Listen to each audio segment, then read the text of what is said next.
Hi guys, welcome back from the Saturday night party. We literally have a lot to unpack, guys. We literally have a lot. So, guys, without wasting time, let's get into it. But then, before we do that, I am Nini and I am the Queen of Day. This is where we get to talk about literally everything in Big Brother's house. This is where we get to stay up, literally just do everything that is happening in Big Brother's house. So, guys, today, just as usual, it was a Saturday. That means it was a Saturday night party today, and these housemates really had fun, just as usual, just like every Saturday, just like I do it. I'm going to give you my best dressed housemates. Guys, I'm going to say Coin and Sultana were my best dressed housemates. But only that, there is a way Coin and Jason Day have the same dress code this Saturday. But I really found Coin and Sultana my best housemates, guys. Did you see Sultana in that black jumpsuit? She really looked a 10 out of 10. And I like the way she put her body out and she was looking super cool, guys. I must say, Coin and Sultana were my best housemates. And let's go to the people who entertained us. Guys, we really had fun. Let's talk about this group of people that entertained us. Guys, did you see Coin, Jason Day, and Roboy? They were fun. They gave us the vibe, literally. They gave us all the dance moves. And it was literally super cool. We enjoyed every part, guys. I must admit, me personally, I enjoyed every part of their dances. It was really literally something cool and something nice. Anyway, let's go to the people who did not entertain us this Saturday. Dinari. What did Dinari come to the party to do? Dinari would have literally stayed in the house just like K Bobo did because he was sick. Dinari would have literally stayed because he did not do anything. He came for the party. He even took water. He was seated behind the counter. Inside, I'm like, are you missing Doris or something? But guys, Dinari was the most boring part. At least Dede Faith tried a little bit, though he would still go behind the counter and sit. But he tried. Even behind that counter, he was still vibing to some music. And we have to say he literally tried.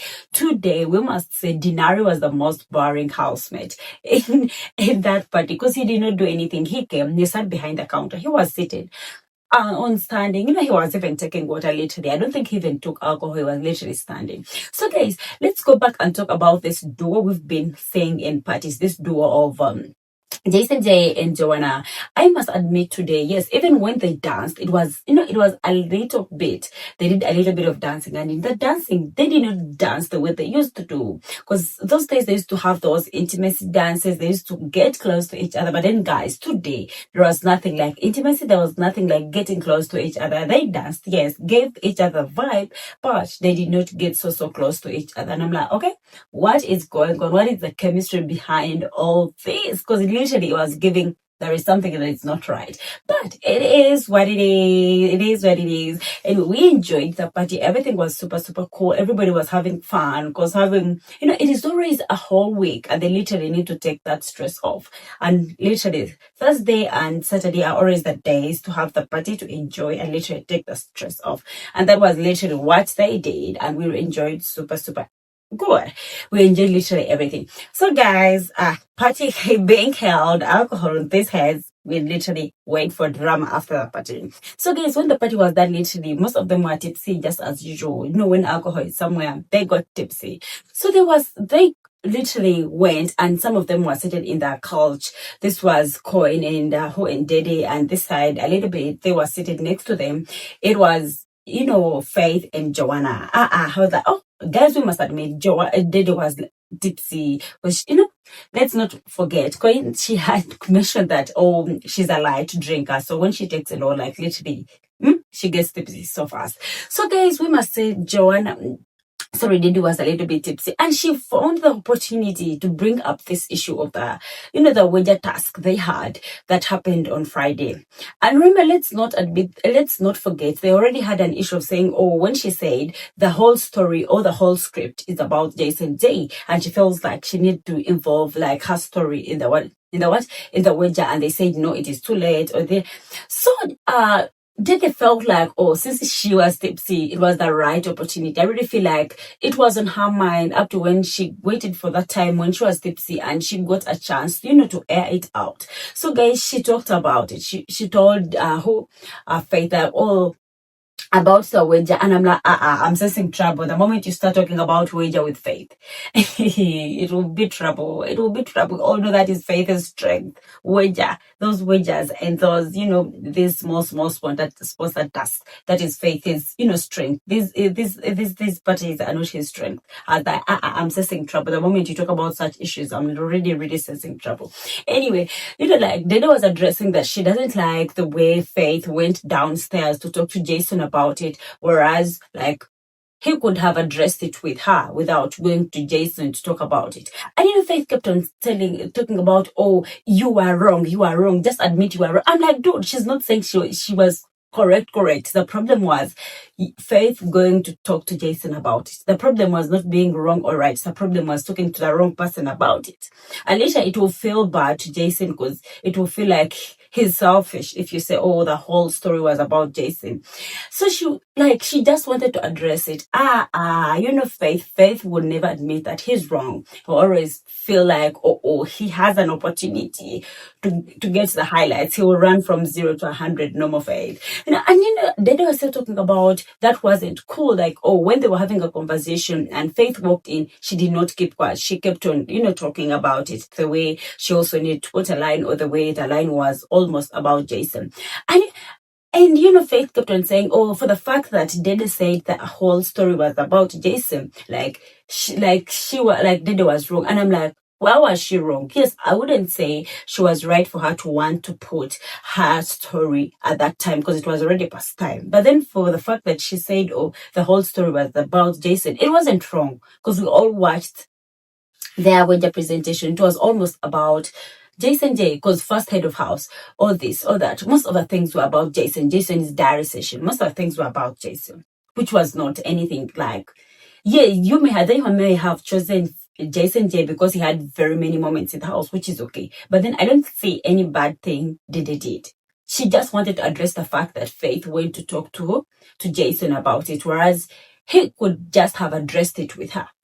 And I'm like, okay, why is this going? We all know Faith kept on saying, you are wrong, and admit you are wrong. I'm like, dude, what is going on? It literally felt like Faith was forcing Dede to admit that she was wrong. And that Dede I know will also not admit that she's in wrong. So at this point, these are two people who never admit that they are in wrong. I'm like, there will be nothing like a settlement here. So, it was the way Coin jumped in and started saying, take, like, be cool, it's it. And I'm like, I really wanted Coin to let these people have a back and forth. You see the way Joanna kept quiet and just stayed back. She did not want to get herself involved because both Faith and Dede are her friends. So she felt like there was no need of getting herself involved. Let them have their fight. But Coin stopped Dede, and I don't know why Coin stopped Dede, because we really wanted it to go far. Me personally, I really wanted them to express themselves, like talk about how they feel like, and it was Dede talking about you're so little, and I'm like So Dede called Faith little, and she doesn't care, and I'm like, okay, little boy. Anyway, guys, it was literally so hilarious, I must say, but I did not see any big reason as to why Faith was telling Jason that, the way Faith was telling Dede that she's wrong, because I did not see where Dede was wrong. She was just trying to tell Faith that it was wrong for Faith to go to Jason instead of coming to her. And again, guys, I will say Faith still denied that he wasn't the one who told Jason J. But then we saw Faith ranting to very many people about this thing of, oh, fuck your idea. She was totally talking about, oh, fuck Dede's idea. And I'm like, when it comes to wedding presentations, we all know how Faith can be, because he feels like that is his strength, literally. At this point, just as normal, I did not expect any resolution. So it was a fight to back and forth. Anyway, thanks be to Coin, he was able to stop Dede, talk to her, like, cool it down. And, it just ended like that. No resolution, no something. Like, no heated, literally, altercation that was so big. But then housemates had started gathering because it was the same time Big Brother had given them the pizza. Anyway, leaving that alone, let's also go back and talk about this friendship of Dede and Mide. Guys, I think we are at a stage where we're supposed to say, oh, we think their relationship or their friendship is now back. They're now starting to get close. But then, me personally, I really feel like this friendship is back just because Dede is feeling like she's feeling either or so lonely, because when she had gone for this, when it was that fake eviction from the house, like literally Isabella took up Coin. Now this friendship, I really feel like just because now Coin is occupied at some point with Isabella, and Dede is just, like hanging somewhere, like she really doesn't have that person to attach herself to. She really needs that person, because she really needs to be in a space where she's having conversations. And Dede being her, she cannot have conversations all the time with Kola. So at this point, I really feel like she's back because she feels like, oh, she needs a person to have conversations with. So that's also good when Bright also asked her the same question, like, oh, and Mide went ahead to say, oh, she feels like from that place, like when they came back to the house, like, she's trying to put up conversations with her. And, like also Mide said, oh, she's okay with the conversations. And, Mide went ahead to say, oh, they were talking about this part of where Coin was like Dede was literally disappointed in Coin, like having to move on with Isabella. And I'm like, come on. The last time we checked, you said you were best friends. Why are you disappointed in your best friend having to get someone to cuddle with or somebody, to ship with? That did not make sense to me. Literally, it did not make sense. It is giving me something like you're jealous of your best friend. And I don't think it should be a point. Why would you be jealous of your best friend? It doesn't make sense to me. I don't want to put quotes, or I don't want to put these assumptions, but it did not make sense to me. Anyway, I'm leaving that alone. Let's go and talk about this back and forth between Kola. Is it Kola and Imisi? Guys, at least today, Imisi was able to address Kola being her friend. Because Imisi told Kola that, oh, she is, she's, I would say, kind of disappointed in him. And also went ahead to address that, oh, you never have my back. Like, she feels like Kola doesn't care for her the way she cares for him. And at this point, guys, I must say, Imisi clocked, or whoever gave Imisi the information was right. Oh, whatever instincts that help Imisi find out all this, it is literally right. And whatever she mentioned to Kola is the truth. Literally, Kola does not care, because you cannot sit down with those of Timer Lawson and start talking about somebody you call your best friend. Like, it doesn't make sense. So guys, Imisi addressed to Kola that, oh, this, like, you decided, you took aside, literally, you picked aside before listening to her, like, oh, because Imisi was talking about Kola, like, siding with other people, talking about she took three bottles of the alcohol, whereas she took two. And she was telling Kola that, oh, instead of judging, you would have confirmed first, but then he decided to take the other people's side. And Kola was giving funny excuses. And I'm like, dude, this is a point where you admit and you apologize, like, talk about your sorry. But I literally do not know why these housemates do not know how to apologize, or I would say take accountability. Because you already called ready-handed. She addressed it like, oh, dude. Because Imisi went ahead to tell him that, guy, look, even when you're my friend and I'm having a problem with you, like, if I'm outside there, if I'm with other housemates, an example, and they're literally speaking about you, or they're having something about you, like, she would stand by you even when she knows you're wrong, because that is what friends do. You have to stand by somebody. Just like I said in my previous video, if you're my friend, I don't care whether you're correct or wrong. I will stand by you in public, and literally in other people, then come to the side and advise you and tell you, oh, this is wrong. And this is what literally Imisi told Kola. And Kola was literally still giving funny excuses, like, oh, this or that, or did not happen. I'm like, dude, this is not how things. Ada, just take accountability of what you did. Maybe if you feel like, literally, that is what I expected, like, apologize and tell her maybe it won't happen again, or this is not the way it is. And I'm like, And thanks be to God, Imisi addressed it. At least now Kola knows that, or Imisi knows that whatever game he's playing, Imisi now knows. Because what? Literally, I don't know, but then a friend like Kola, I wouldn't even. The moment I get to know that you said something about me, dude, we done.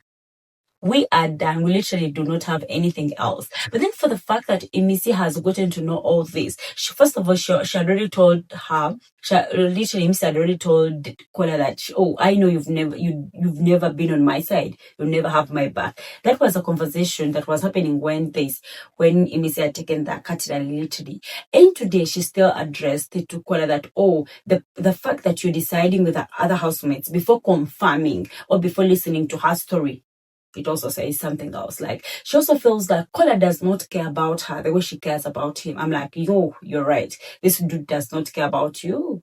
All he wants is maybe food and using you as a strategy at this point. And she was talking about, oh, Kola means a lot to her. And I'm like, dude, I feel like this friendship is one-sided. I feel like, oh, Imisi cares, but then Kola does not care. Because, he's here for competition. He's here for the money. So he really feels like if he could use Imisi to get wherever he gets to, other things, he doesn't care. And that is literally that true. Anyway, guys, so Imisi went ahead to tell Kola that, oh, Imisi is obsessed, literally obsessed with friends. Literally, she went ahead to explain that, oh, when she sees Kola with other people like Dede, like she gets pissed. And she went ahead to say that is her, that is the way she is. And also went ahead to say, oh, when she sees Isabella with other people, she also gets pissed because she wants the friends to herself. And I'm like, Imisi, at this point, you're wrong. And then inside me was like, Imisi, even when these people are your friends, they're also allowed to have other friends out there. Because yes, I understand you're obsessed with friends. You're good at friends. Like, you take friends serious. But you cannot, literally, you cannot you cannot create boundaries of a person, or you cannot stop these people from making other friends. Because, come on, yes, you're in this small space and you're getting... It was giving me something like Imisi is jealous of these people. Like, she literally wants them around her only. She doesn't want to see them make other friends. I'm like, yeah, at this point, Imisi, you're wrong.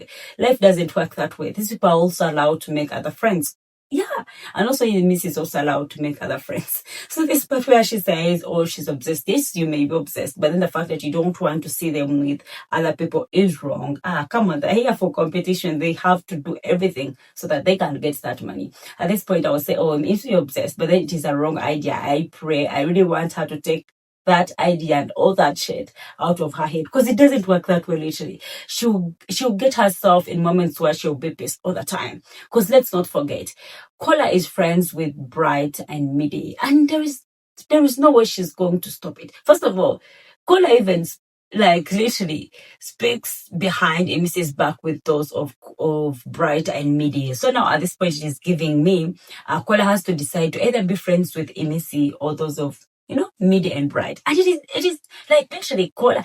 I would say Kola is a politician at this point, because Kola doesn't want to be in bad terms with anybody in that house. Kola wants to be friends with everybody in that house. And sometimes I would say life doesn't work that way, but that is Kola for you. To me, Kola gives me politician vibes. Like literally, he gives me that politician vibe. And at some point also Kola needs to understand that you cannot be friends with everybody. But then whereas you cannot be friends with everybody, they're here for strategy. They're here for a game. Maybe he's playing his game right. He just doesn't want people to nominate him. Let's not forget it is a game. And there are nominations, and you can never know how these people get to nominate. Anyway, it is what it is. Though Imisi cried about it. She was so emotional about it while explaining to Kola, and I was like, girl. But then the part that she addressed, the way Kola talks about her with people, that part I really feel like she was right to address it. And I hope Kola stops whatever he's doing. I hope he changes a strategy and he gets a proper strategy. Anyway, guys, let's still go back to this lie of Faith and Joanna. So, Faith had that paper, the one he had as the head of house, and he was talking about, oh, do you know that this is the paper I had, or this one they got from the tree, where they read what is there. And she was talking about, that one that literally had saved one person. We all remember that part. And, he was talking about, I wanted to pick you, but then you were what? You were the snail. And I'm like, dude, let's not forget, you are returning the favor. You were returning Zita's favor. The one, let's not forget, when Zita was the head of house, Zita saved Faith? And so now, Faith being the head of house, he needed to return the favor. What is this bullshit he was talking about? Oh, you see, I wanted to choose you, but then you were the snail of the house. Faith. I don't know why I find Faith has poor lines at this point. I don't know whether he has a lot of, doctor thing in his, but Faith has no lines, literally. Let's get real. Faith has no lines. Because what do you mean you wanted to pick her, but then, she was the snare, all this. Faith. I've seen her for some time. Sorry, him, but it has poor lines. I don't know. Faith is lines. They're missing somehow, somewhere. I don't know whether Bright is supposed to, pull him aside and maybe give him some lines. But anyway, they still went and Joanah was smiling about it, and me like, it's okay, like talking about, did you get pissed when I chose someone else? I'm like, dude, why would she even get pissed because you chose someone else? This is the person that you just got to know like 7 weeks back, and you're talking about, did you get pissed? And me, I really feel like Faith is in this, whatever, should I call it situationship alone. I really feel like Joanna is not in the situationship. I really feel like Joanna is, somewhere else. Joanna's mind is somewhere else. We all know that. And the way Faith keeps talking about, did you get pissed when I chose someone else? And I'm like, dude, why would she even get pissed? First of all, she was the snail of the house. There is no way you are going to save her at any one point. Why would she get pissed? You were literally returning the favor, which is understandable. Why would she get pissed? Because it wasn't making sense to me. But it is what it is. If those are his lines, Anyway, it is what it is. We really wish them the best. If they want to ship, they can go ahead and ship. It is what it is. Anyway, I know it was literally weird, but, it is what it is. Anyway, so guys, something I want to talk about. I don't know why these camera people took us off. Let's not forget, Isabella and Sultana had issues. And, Isabella talked about, I will not talk to who? I will not talk to Sultana again. And let's not forget, Kola had explained to him that, please don't say that, because we've seen very many altercations or back and forth where people have talked about they will not talk to the other people again. And they have still talked to these people. And, Isabella was talking about, was it something like about his son, like he cannot talk to Sultan again? Literally after the party, we saw them on the, outside, literally in the garden, seated together, and Sultana was hugging her. The problem, this camera people took us off. We wanted to hear that conversation, but they did not give us the chance. I don't know why, but they literally did not give us the chance. And I really wanted to see what they were going to talk about, though it is what it is, because they're the camera people, so they decide. Anyway, guys, let's talk about the DJ of the night. Me personally, in my opinion, I know you people want to come for me, but it is my opinion. In my opinion, at the beginning, the DJ was boring. When he had started getting fun, like when he had started hitting the point, like getting to the point, giving us the vibe, the party was done. And I don't know why it is always like that. These people wait for when the party, I don't know, doesn't Big Brother tell them the time when the party is almost ending? Because whenever they start giving us the vibe, whenever we feel like, now, okay, we are beginning to feel the party ends. It is what it is. Anyway, guys, that was all. I love you so much. Let's meet in my next video. Bye.